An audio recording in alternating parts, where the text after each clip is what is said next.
Mikasika kosa indray ny fametrahana ny komisiona mahaleo tena ampiasana ny fifidianana vaovao dia manana ny heviny antoko hery vaovao an'ny Madagasikara. Anisan'ny sosokevitra naroson'ity antoko ity tokoa ny tokony ametrahana komity maharitra sy tsy maharitra eo anivon'ny CENI. Taken'izy ireo ihany koa ny fanatsarana ny fanisana ny mpifidy mialohan'ny fifidianana. Deo jerentsika ary ny sary. CENI vaovao moa zany tsy maintsy atao izy satria fantatritsika fa tapitra ny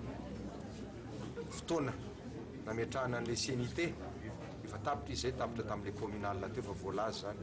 manangana amin'izao fotoana izao mijery an'ilay projet zany a projet de loi zay alefan'ny gouvernement makany amin'ny Assemblée nationale amin'izao fotoana izao efa nidinihana io tamin'ny conseil de gouvernement efa nidinihana amin'ny conseil des ministres mbola dinihana amin'ny herinandro manaraka ity ho apetraka any amin'ny any raha ny azo vema ny tenenina anatin'izay dia anisan'ny voantso zay nanolo-kevitra zay anisan'ny hevitra lehibe ataoko hoe lehibe ho anay aloha mety lehibe ho an'ny rehetrarehetra dia ny fijerevana an'ilay hoe iza no tokony handray anjara ao anatin'izany a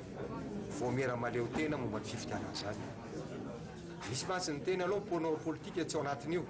fa alao ny rafitra société civile ihany hevitra zany zay zany dia anisany nanosika hoe tokony ho hitao ihany koa ny mpanao politika zay sehatra ametrahana azy. Raha mivinavina any amin'izao fotoana izao dia misy an'le sehatra maharitra le comité permanent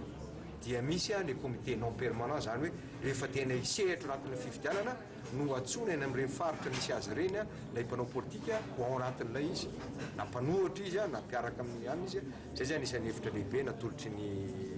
antoko HVM fampidiniana zao tsy ny tena fatapaka fa fampidiniana zany eo faharoa koa ny hevitra lehibe anankiray koa zany dia le hoe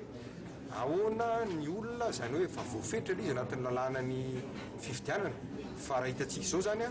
mitarika ihany any amin'ny mepita loatra fijery azy any amin'ny sehatra tribunal ilay fifidianana tsy manala zony olona akory afaka mitolotolo ny tsirairay voalaza ny lalàna mpifidianana zany na ianao mpifidy na ianao candidat na solotenanao dia mahazo mitory raha ohatra misy zavatra hitanao tsy manara-dalàna. Io nefa zany tokony misy fanekena satria lasa hitantsika fa manahirana hoe mihaino an'izany hoe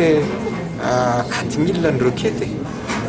marina hoe zonin'ny olona le izy aminay zany mizatra fandamina anao tsy asorana le zoan'ny olona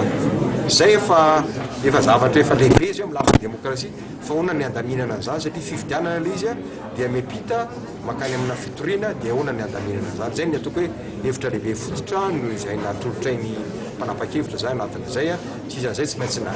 jerena moa tsy hamerina n'izao tontolo izao tsika fa misy ny tany ivelany misy ny tato anatiny ny ainatsika betsaka zavatra tsara vitany CENI ny fahatelo ngambany tena nametrahana fanontaniana hoe ahoana ny fomba fanatsarana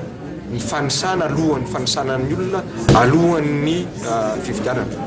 hoe satria tamin'ny fotoanandro fantatritsika fa nampidirana tamin'izany lehibe apokotany mba ahafahana ho tsaratsara koa satria reny mahafantatra lehibe kokoa an'ilay misy eny amin'ny fiarahamonina eny dia tokony nanolo-kevitra zay hoe tsy tokony misehatra hoe ahafahan'ireo miara-miasa ireo solotena-panjakana any amin'ny fototra ireo lehibe apokotany sy ilay olona tenendrin'ilay le CENI zany hiara-iasa aminy.